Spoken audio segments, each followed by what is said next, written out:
Hello everyone and welcome back to Local Liberty. We are back for episode number 4. It is July 6th, 2015.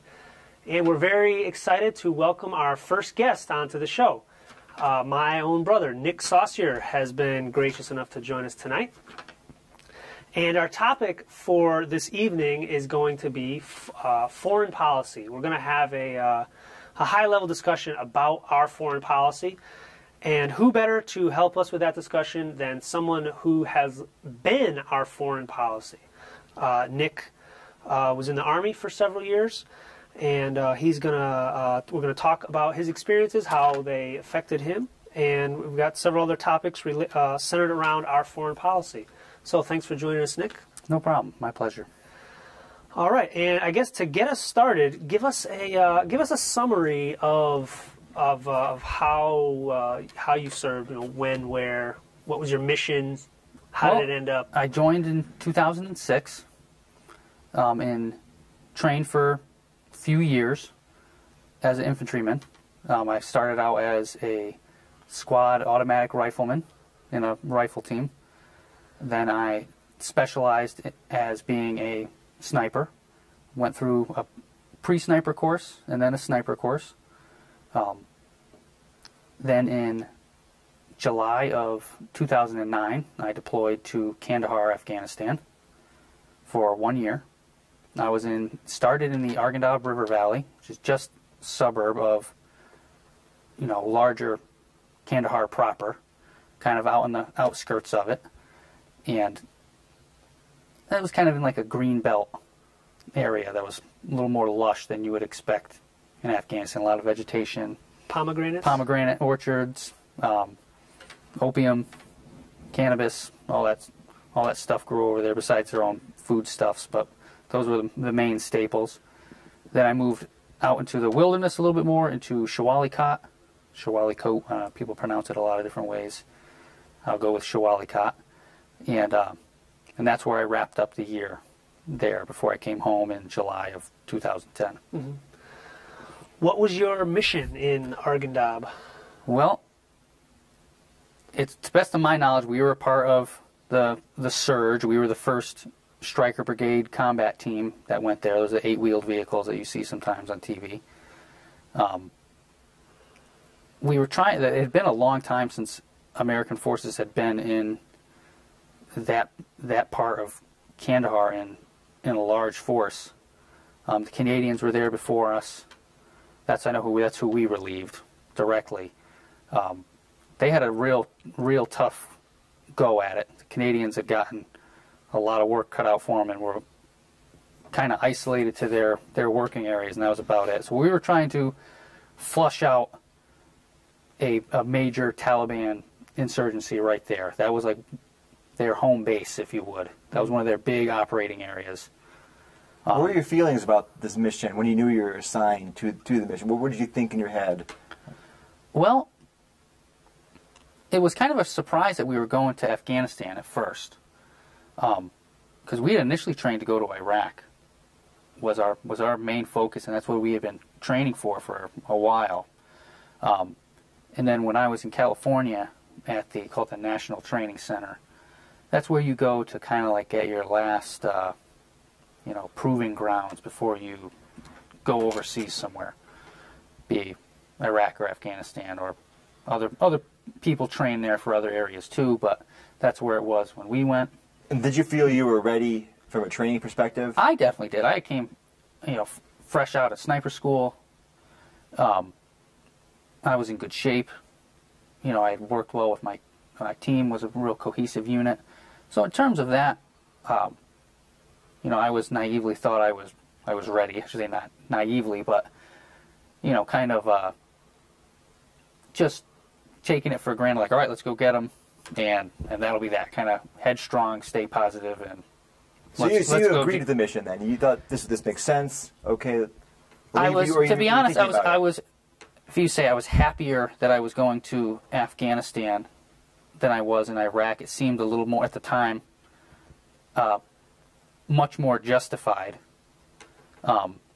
Having, examined things much closer since then, yeah, obviously Afghanistan had some very strong connections when we were attacked in New York City and Pennsylvania and New York, or D.C., I mean, excuse me. I thought my training was a little more well-suited for Afghanistan on a personal level. I was concerned with the vehicles that we were in. What about your comrades? I mean, in general, was there a lot of talk about politics? I mean, no. Did people debate about why they were there?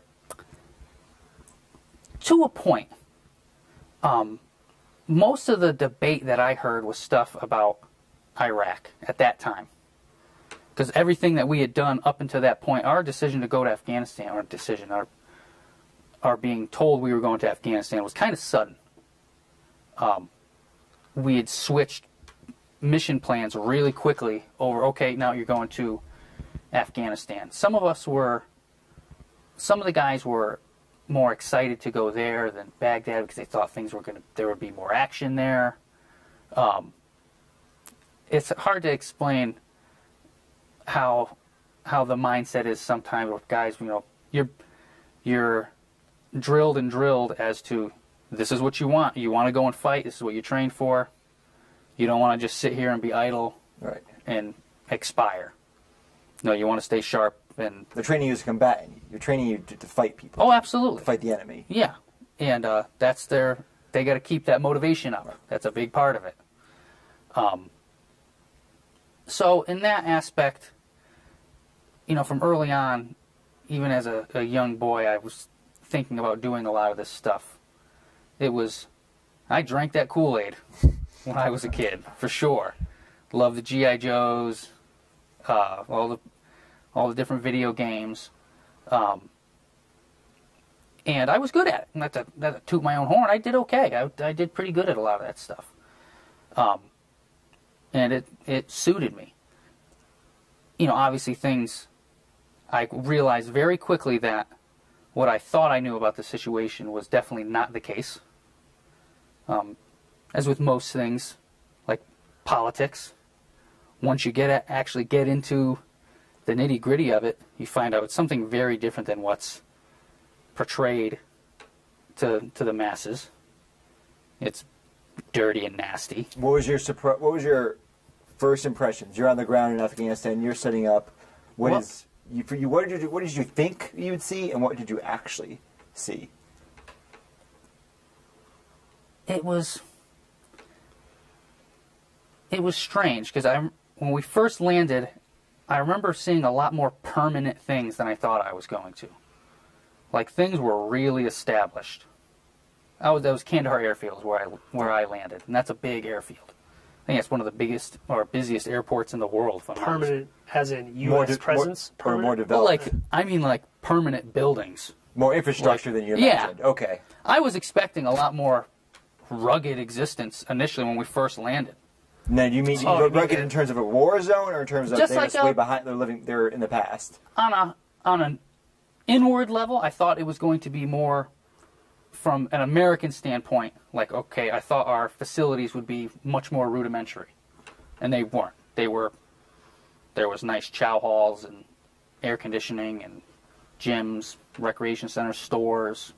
There was like a Tim Hortons and a Burger King. There was a lot of stuff that was set up. That was on a base, though. Yeah, that was like an international base. Okay, but what about you get into the country itself, on sovereign land? That was obviously a lot of poor people. There was a lot of hustle and bustle. I kind of had my first drive out was in the city, like densely populated Kandahar. And kind of like the ruins that you would almost expect to see. Like, okay, this is a dusty, dirty, bombed out place. There's trash and there's poop in trenches in the side of the road and stuff. Kind of chaotic road traffic. What was the locals' reaction? We were the first strikers, big vehicles to really drive through some of those areas. The Canadians had some similar equipment, but in a way less numbers, not nearly in the same posture as we were in. Was that purposeful by the Americans? We're showing our presence? Oh, there was no doubt about that. You're not going to want to show up looking soft. But it was odd because our arrival was totally known, and like it was being spoken about by the Taliban and other fighting groups, basically taunting, like saying, "All right, yeah, we know you're coming and we're ready for you." That was the Arghandab River Valley in particular was a really hard-fought area for the Soviets, and we met a really similar experience as they did. They had mechanized infantry that got bogged down in harsh terrain. Vehicles get attacked and ambushed. People get wounded. Everything slows down. It's easy to get caught in a quagmire. Mm-hmm. And that's. Were you scared that you would get attacked any time? Yeah. Hit a roadside bomb. The bombs were the big things to worry about. I spent, fortunately, a lot of my time on foot. I was on a sniper team, so it was only 3 of us. Most of the time, 4 of us. There was myself and 2 other snipers, and then we had 1 other forward observer, guy that would communicate to artillery or aircraft, things like that. So you weren't usually a target? Well, we were definitely a target. If somebody found us, that wouldn't have been good. That was kind of our goal, was to not be seen and to be an advanced party kind of Not thing. as much of a target as a striker or a Yeah. convoy of strikers. Yeah, definitely not a big signature like a big rolling dust cloud with engines and, a whole array of things that you can be seen by. Mm-hmm. As far as being scared, and obviously I was always on alert. Were you in firefight? I mean, you're a sniper. Oh, yeah, so I was sure. in a good. What's that like? Well, it's not like what you'd see on movies stuff. There's a lot of Hollywood bunk with that word gets thrown out and people instantly assume it's one thing. That was another thing I learned. It's not what that was told to be. Mm-hmm. It can be real slow, real boring at times. Did you have to kill people? Did you kill people? Yes. Did that bother you? Yeah, and to an extent, that it was tough to see, especially when you saw how some of them weren't that old. They were not that much younger than me. Younger, most of the time younger. Some were older. If you were in a populated area, a lot of people came out, and the first time you had to actually kill somebody, or I just killed this person. What did you think? What went through your mind? Well, most of my effort was put towards reacting. To try and, like we were talking about earlier, if you stare at the camera, how awkward it is to, talk to it and try and flow in a conversation. So, to give you a rundown of the first time, say I fired my weapon at somebody. It was in the middle of the night. It was probably 3, 4 o'clock in the morning. We had crossed a river a whole bunch of times. I was in a large group at this point, and we kept running into like small sporadic ambushes, people setting up bombs. There was a large movement of us, say across throw a number out there, maybe a 2 or 3 mile area, all spread out, and they had walked into us. We had taken a pause and kind of gotten our bearings, figuring out where we were going to go next, and they walked right into us, and kind of the reverse of what they were probably trying to do. And that happens. It's kind of needle in a haystack sometimes. And so the first time you were attacked and you fired back. Well, they were definitely way outnumbered. There wasn't much attacking going on from their end. They probably saw the first guy that initially opened fire and realized it was too late. It was over within seconds. And I fired a grenade off. Just saw where the rest of the rounds were going and responded. So that's kind of how, when everything's happening, there's not a whole lot of thinking going on. Was there any times, though, where it wasn't a group? That's kind of a group decision. Is there any times where it's like you're in the sniper team and you're directed to hit some target? I could be making up this situation up, but does that happen? And now it's like, well, not everyone else is killing people. If I kill this guy, I kill him. If I don't, he's going to live. And is that well? To give you a scenario that would be like one of these things. I think that's a common misconception. Okay. Typically, from my experience, let me say I can only speak for myself. I was the eyes and ears that were telling other people what was going on, and there were a handful of times when I would be watching a given area and see something that would, kind of raise my senses a little bit of like, oh, this is unusual, and now I'm going to watch this further. Most of the time, it would be nothing. Say 99 out of 100 times, it would be nothing. Then sometimes we would see unusual things, or digging in a really weird spot. Okay, so somebody just put something into the ground. We would call back, say what we were watching. They would send people out to go investigate it. Sometimes if it was something real imminent, we would have to, most of the time, it's not like the Hollywood sniper thing of, okay, let's try and get this guy in one shot. You don't want to do that. You give up your position. So you would use aircraft, artillery, something like that to engage. The notion of, people like to call it collateral damage. I think that's a kind of a bullshit term. Try not to kill somebody that doesn't deserve it. I at least put a lot of effort towards that. There were times when people got away. You could say they got away, or we just observed them, and they left. Maybe didn't know we were watching them, stuff like that.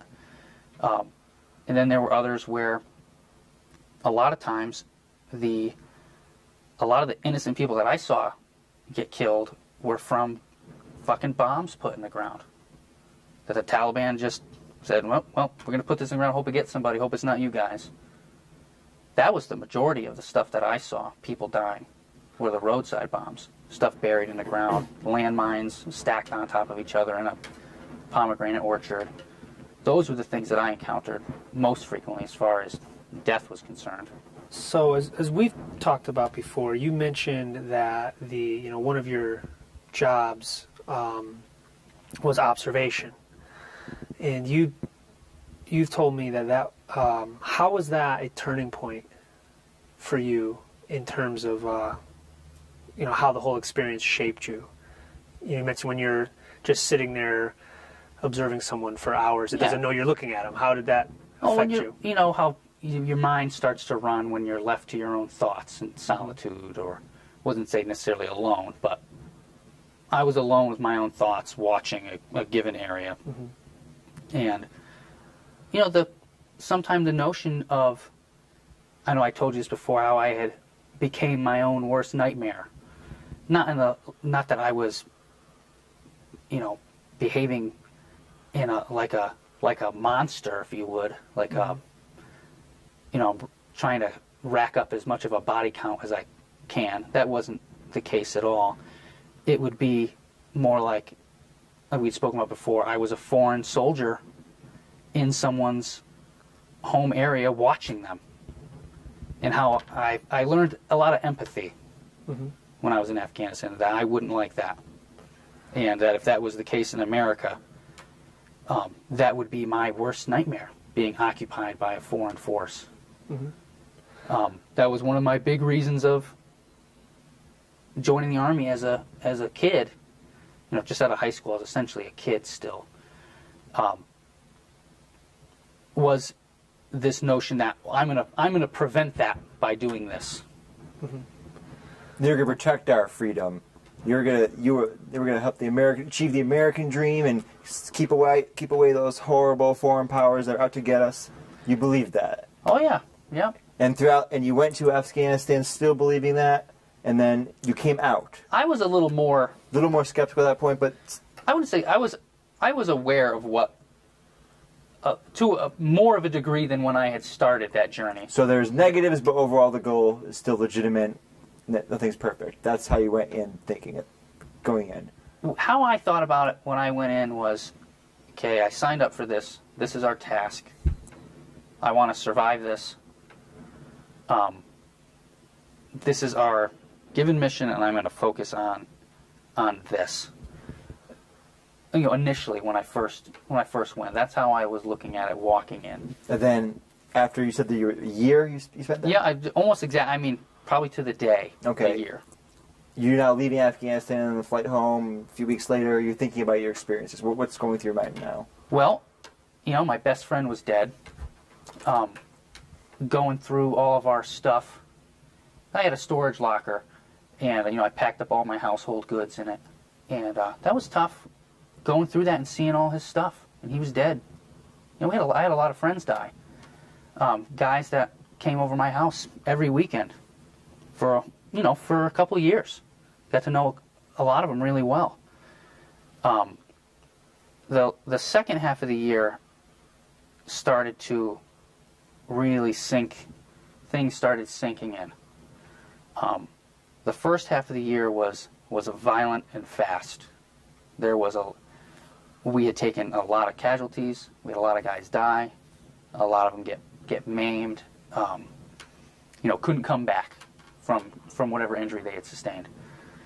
And it was easy in the sense that you had to stay focused. There was no time for anything but that. So other people were relying on you. Well, of course, we all relied on each other. Okay. Very quickly, as I, realized, okay, things aren't as organized here as I thought. They're not to be underestimated. The Taliban or whoever we're I mainly fought with, as far as I know, the Taliban. They're not. It's not the B team out there. They're formidable fighters, especially on their own turf. It's tricky, and it's it's kind of like a boxing match where both of us are in the dark a little bit, and they don't always know what we're up to. We have the technological advantage. There's no question about that, even kind of. And in areas that the populace wanted nothing to do with them, they were at a big disadvantage. Their main weapon was bombs, roadside bomb, or not always roadside bomb. I just use that term loosely. A lot of them were in orchards, riverbeds, stuff like that, as well as on the road. Road was a little more exposure. It's harder to do, but there's chances of you being seen increase. But as we had a change of command, and things were a little more,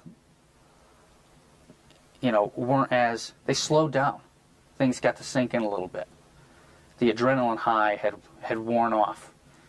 The Taliban fights in the warmer months generally, and because they don't have to fight in the cold if they don't want to fight in the cold.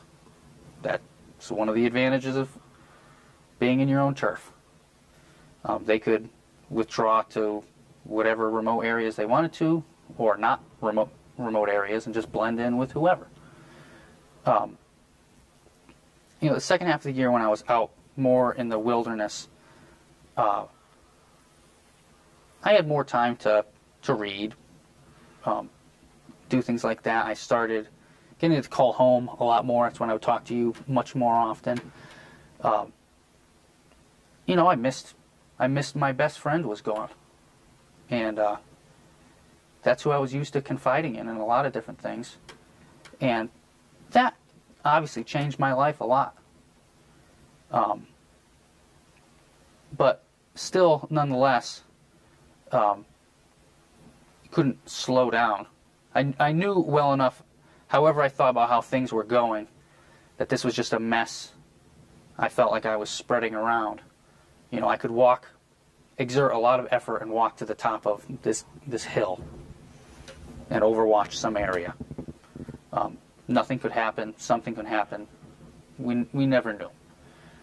If I walked off of that hill and drove back to whatever base we were on, say I wanted to go back to that hill a week later, which we would have never done, but, you know, for sake of conversation, I couldn't count on that being any safer than the last time I had walked up on it.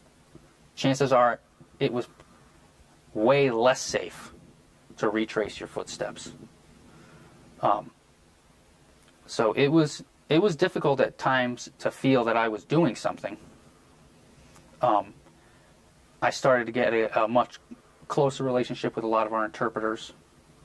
I started to understand their plight. If someone had a gun to my head and said, you know, describe yourself politically, I'm very much a libertarian, very much so. And my life is, in many different ways, I'm a more educated and different person now in some regards. My experiences have educated me a lot more than when I was younger, as we've all lived and learned. Forgot where I was going with this, but I began to have a much closer relationship with the interpreters, met some of the locals, and when it comes, like you'd asked earlier about having to kill people, I don't particularly lose a lot of sleep over some of the people that I killed. They knew what they were getting into. I knew what I was getting into. We were two opposing sides that squared off. That's in a very removed aspect of it as I look at it. Do I blame them for fighting? Absolutely not. That would be naive. Would I fight if there was foreign troops on our soil? Of course I would. Ideologically, I have virtually nothing in common with them. And many of the Afghans that I met had nothing in common with them. One of the most surprising things that I started realizing the older that I got was, you know, kind of how so many of these people used to be our puppets. That stung when I figured all that out. Did you start to get wind of that while you were still in Afghanistan, or was that more when you were back home? Yeah, that was more. There were some really smart guys in my unit, college educated, for whatever reason they wanted adventure or maybe repay student loans. They all had their various reasons. Mm-hmm. Some were very much so philosophical, and they said, "Oh, I want to be a part of this, and I want to fight these people."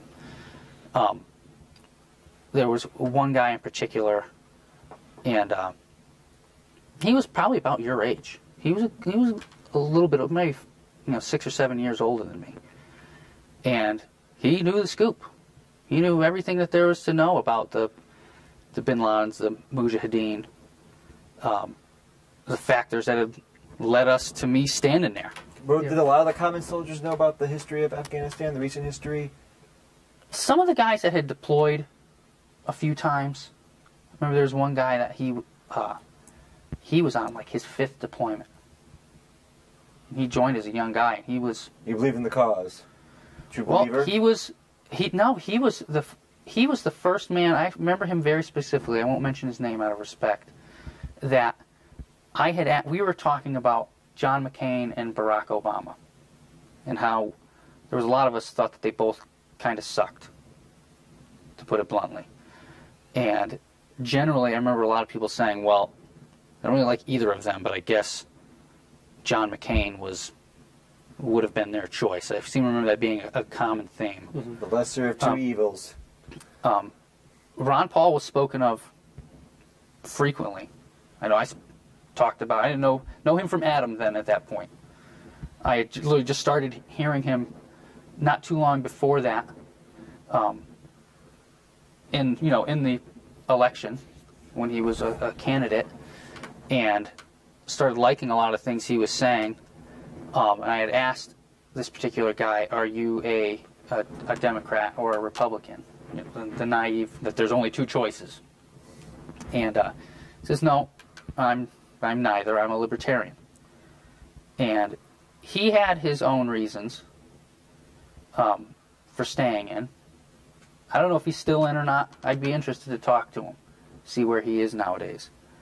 But I remember that being kind of like, oh yeah, I really liked Ron Paul, and he always identified as at least as I known him at that point, as a Republican. Yeah, it was somewhere around that time, unrelated to Ron Paul, but it was probably indirectly from his just presence becoming more widely known. I just accidentally came across the word libertarian in, I think, a book about homesteading, or a magazine about homesteading, and I had to look it up, and it was, I forget the definition exactly, but it was basically, that, you can do what you want to do up to the limit where you harm somebody else. Like, gee, that sounds like a great idea. And that it was some of those things that sort of like didn't make you a libertarian, but it gave you a word for what you already were.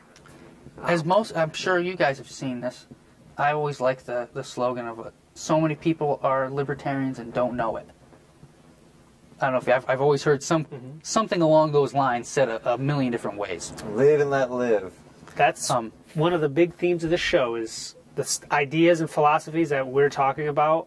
I hold that they are the philosophies we've all been taught as children and have been taught to forget or unlearn as we grow up. It's just the basics, pretty much. I don't think that we have to learn them. I just think that most people misapply them because they don't understand politics or what's actually happening. And even, like, one of the things I learned in Afghanistan is that despite me being, a foreigner walking through their field, say this could have been somebody's garden, it could have been some random wasteland, whatever it was, I was walking through it. And if you showed even the mildest bit of respect towards them, which I always tried to, I learned excuse me, a fair amount of Pashtun. That's the tongue that they spoke there. Even learning a little bit of someone else's language is always well appreciated. It really was. Trying to do things like making eye contact, shaking their hand. These were ordinary folks like you and I. Yes, they had different traditions. People appreciate being treated like another human being. Absolutely. But most occupying forces or people or government authority, they don't do that. Well, we're the guys in charge, so that's not important. Yeah, that can happen sometimes. A lot of the guys that were there were dads, brothers, things that they were human too, and we were all kind of mashed into this very unforgiving environment of, as a soldier's perspective, you better listen. Right. Fear of what happens if you don't. Then there's the. How were you encouraged to deal with the populace? What did they say? In general, we were definitely not trying to go out of our way to piss them off. Right. That wouldn't make sense logistically. So from a strategic standpoint... But did they tell you, like, oh, well, try to be extra friendly? Did they tell you to do nice things? Like, for an example, I used to really like to throw... My parents and wife, my brothers and sisters were really generous in sending me out boxes of stuff. And I had more stuff than I knew what to do with. I'm a very lucky guy that I have a loving family that cared about me. And when we would go out into a village with, say, our company, or a platoon of people. I always had a bunch of candy and stuff on me, and that's when I would practice talking to them. Not to get all warm and fuzzy, but it was fun to. I used to like to take a ton of candy and like chuck it. Like when kids see piñatas, they go berserk. It was along that. That was never discouraged. No one ever told me, "Hey, stop doing that." My friends' parents, they used to mail me coloring books that I would duct tape with crayons in them and chuck those out the vehicle. I used to try and find some lighter side of it. I used to like to eat with the Afghans, kind of, get to hang out with. They liked looking at naked women and playboys as much as the rest of us did. We were very much, they were my Afghan equal. They were that 8,000 mile away mirror version of me. Were you unusual in that respect, or was that? No, the other people tried doing that. Maybe they had not the means to do what you did, but they. There was a bunch of guys that had developed. You can't help but get, a good relationship with a lot of those guys. I realize there's humans, and they. Of course. That. I know we've talked about this before. The rules of engagement dealing with the civilian population in Afghanistan are less harsh than the police dealing with. Oh yeah. Than U.S. citizens in U.S. soil. Oh, can you elaborate on that? Because I'm not. No, sometimes I've had experiences in the past where I'm shocked at how quickly things can seem like Americans are treated as if they're a prisoner of war or an active enemy combatant. It seems like less of a fuss is made if someone gets shot in America sometimes than, say, on a battlefield. And I'm not trying to downplay. There are a lot of people get killed there all the time for, a litany of reasons. But I was always... I thought that we worked with a great deal of restraint for the fear of killing somebody that didn't deserve it. That was completely innocent, and the wrath that would come of that. Right. And that whole can of worms, once that was opened, you could be a young man that's in your own eyes trying to do what you feel is a right thing. Obviously, people debate that in many different ways, but if their intentions are in their heart's in the right place in their own mind, they do something in the heat of the moment, their life is ruined. They could be looking at some serious consequences. Where sometimes here in America, it seems that, I know it seems to be a hot buzzword lately, the militarization of police. I've been barking up that tree for a bit that I don't like that at all. Obviously, a lot of people don't. But how... And why don't you... We talk about that on this show a lot. We don't like the militarization of police. You're in the military.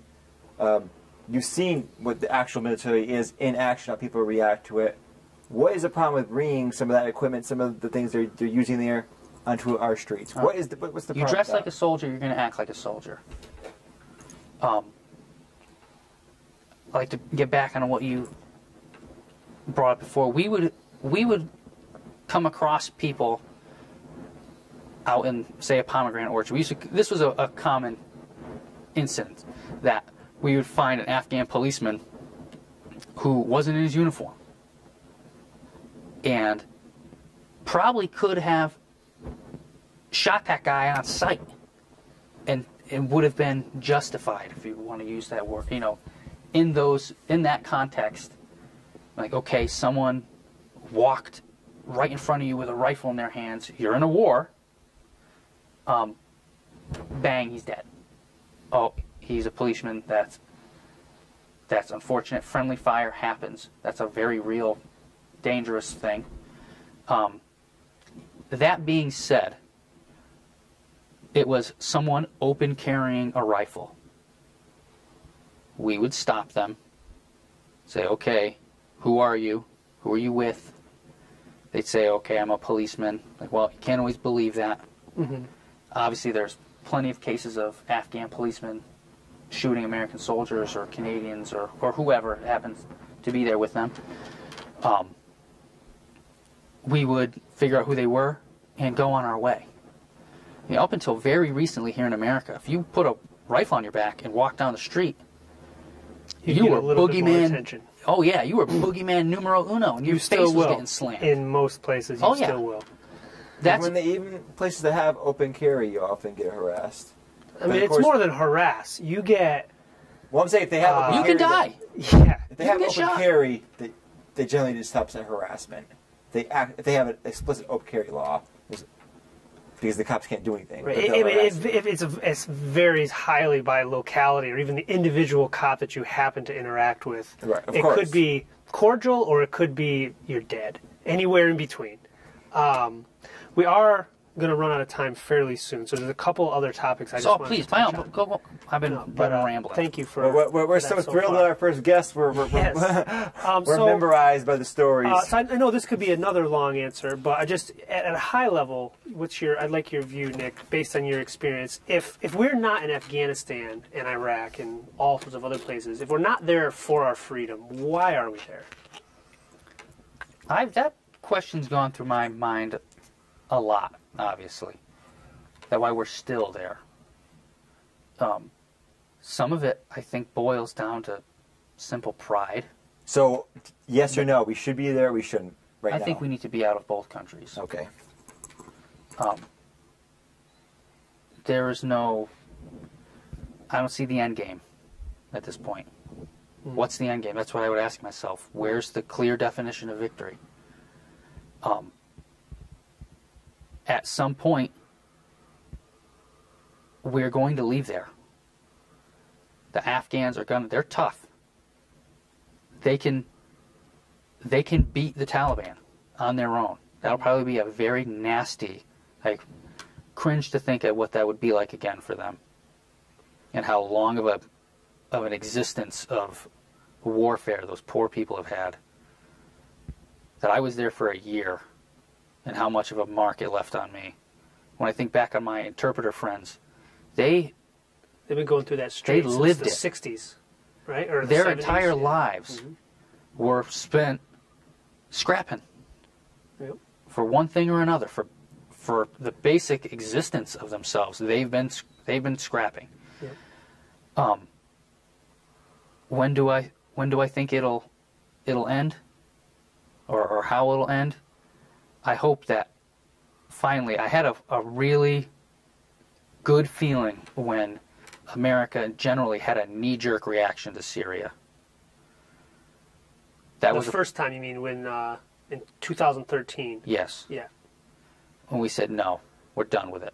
Right. That was.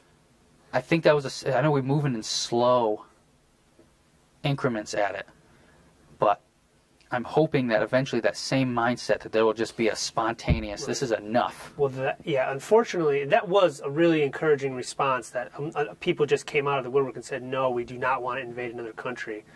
Unfortunately, I think they've done the end around on us and have just achieved the same thing by other means, entangling with our current boogeyman known as ISIS and all the factions that nobody can even keep up with in that area, how we're supporting 12 of them and fighting against these 12, and then it'll flip-flop in a year. And one of the things we're still implementing regime change in Syria through 20 other means. I've had this conversation with people of the neoconservative persuasion outlook on this, and if I bring up our involvement with the Mujahideen back in the Soviet War, Afghan Soviet War. So that was a long time ago. We have no way of knowing this is what it would have turned into. They were moderates back then. We'll get some horse like that. That's the point, though, right there. They don't know. You don't know. With the things unintended consequences with the Islamic State or ISIL or whatever. The people over there call them Daesh. Is my understanding of it. So they probably laugh at a lot of our silly nicknames that we come up with them. But that wasn't 30 years ago, 40 years ago. Right. That was a couple of years 2 ago. years ago, I know. What should America's military policy be? What would you like to see? I would start with stop funding groups like Al-Nusra Front. I would tell John McCain to pull his head out of his ass. That would be a great start to American foreign policy. So either you're being diabolical, if you know what's going on and you continue to do this, funding these people, being involved in any foreign nation, I would like to see us completely untangle ourselves from our current alliance structure. No, the world policing concept is right or wrong. It would do more for freedom if that were not the case. So get rid of that aspect of the military, that we are not the world's police. You solve problems on your own. Well, I think I don't have any objection to people saying, okay, I live here, I want to defend this particular land that I lived on. I have no objection to that. That's what I want it to stay as.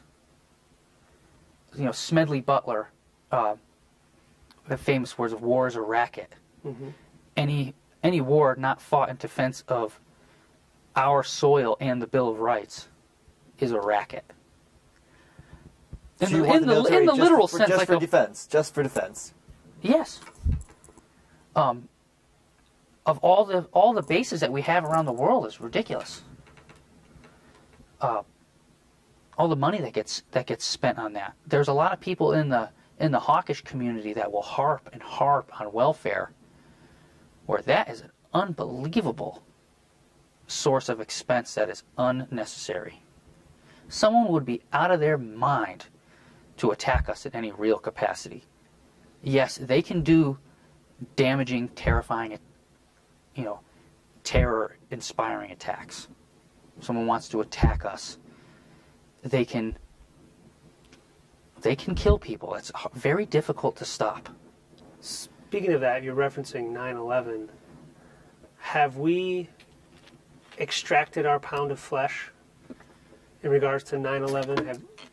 Because now here we are 14 years later, and if you have a conversation with anybody about how they're attempting to justify our presence in any country, it always comes back to, if you press hard enough, it comes back to, 9/11 happened. Yeah. Go ahead, sorry. Yeah. When do we stop doing that? Like, is it when our grandkids are born, or I think the pound of flesh has been gotten. In that sense, if you want to keep a tally of things. Mm-hmm. That's the great thing about the war on terror. There's always new enemies. It's not like World War II where there's a victory condition and we can achieve it. There is no victory condition. The best enemy that money can buy. It's the nebulous vague. There's one that never ends. And if they want to use, okay, well, we're in. I've always heard, I think Iraq was, maybe we were mistaken on that, but Afghanistan still today is much more justified. Mm-hmm. Said, well, there was a lot of Saudis involved in those attacks, predominantly Saudi. Yeah.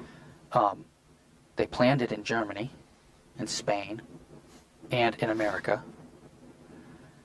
So, I was going to say, if you're gonna get even, be rational about it. I don't think that's I don't think revenge is a good foreign policy. Right. State that clearly. Yeah. But revenge is generally not a good policy. But you get what I'm saying, like how revenge is a dish best served cold. How and keep there's serving still over and over 15 years. There's still things that are known about September 11th that are being kept from us. Right. And we had this conversation recently with Roger, and he said something half jokingly, half serious. It was kind of horrifying. And I asked him, when did people stop using Pearl Harbor as an excuse for American aggression abroad? And he said, when 9/11 happened. And I don't think he was joking entirely. So it's like, when are we going to stop using 9/11 to justify action when the next whatever the case may be, when the next one comes along, because that's the bottom line. It's going to come. There's going to be a next something. Right. The bottom line is, like I said, when are we going to stop defending our freedom elsewhere? Well, we're never gonna, because that's not really why we're doing it. We're doing it because having an enemy to fight, nothing produces a stronger justification for the state than an enemy that needs to be defeated. So we've only got when you get a law passed, 2 minutes left. Whatever. Okay, go ahead. Have an enemy. And there's the last thing I just want to touch on that's important: veteran suicide rate. This is a number, I just saw this a couple of days ago. Average of 20 or 22 people a day going back to 1999 equals like 120,000 veterans have committed suicide since 1999.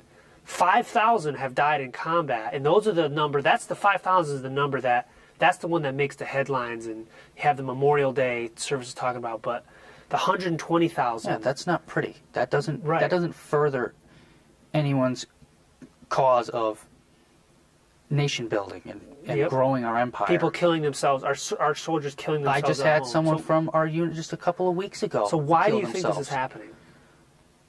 It could be a combination. I'm speculating. Mm-hmm. Maybe there are some guilt aspects to it. And this is my opinion, honestly. I speak for myself. I think some of it has to do with the drugs that are pushed so hard. I think that people do the whole aspect of people doing crazy shit when they're on some of these drugs sometimes is really overlooked. That's their tool. That's their hammer.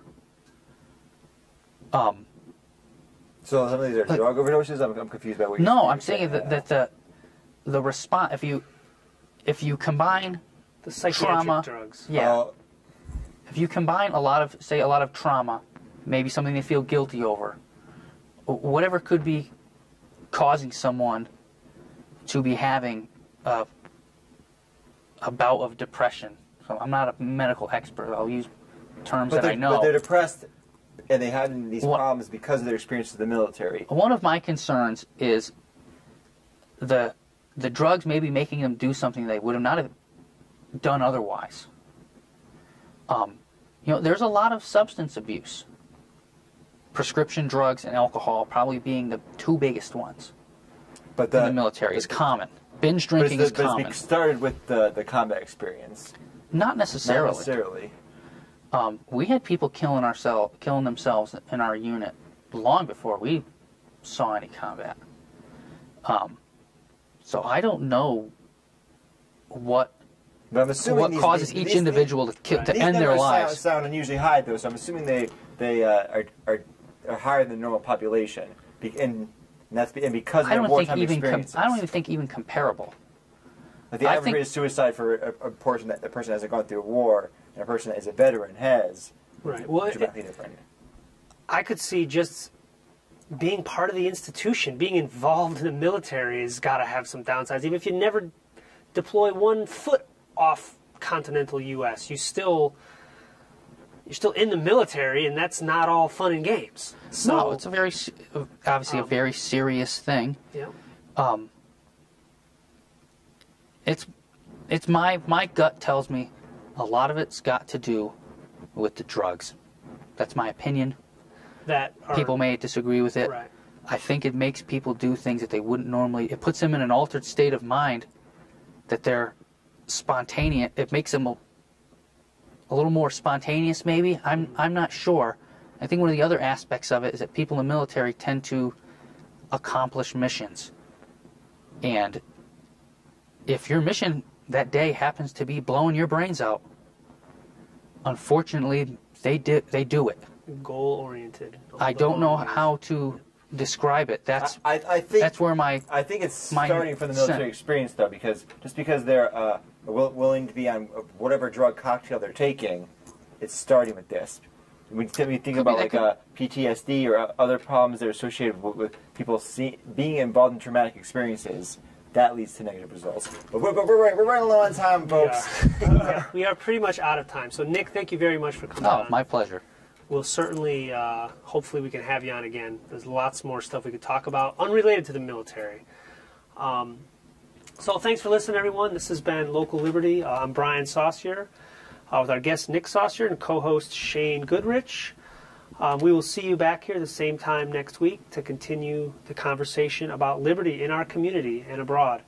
And look us up on Facebook, Local Liberty, and YouTube, Local Liberty, localliberty.org. Like, comment, subscribe, and share. Thank you, Shane. Have a good night, everyone.